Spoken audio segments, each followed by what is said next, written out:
Всем привет! И вот я как говорил насчет котловина у нас в Якутске.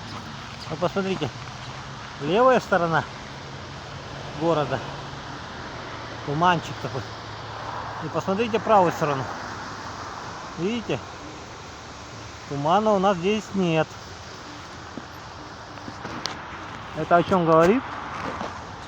Что мы живем немножко в загазованной сфере. И даже я шучу, когда приезжаю в деревню, дети спрашивают, там что все, там как дела.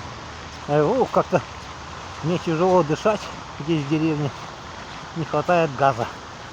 Говорю, газа не хватает, какой-то у вас тут воздух какой-то не такой.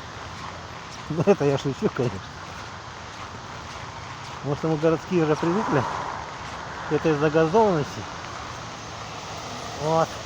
Моя милиция меня бережет, полиция вернее.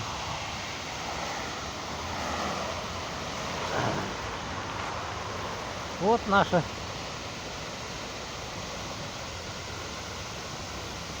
условия городские такие. Вот в таких условиях мы живем. Ничего, нормально. Посмотрите, какие деревья красивые у нас.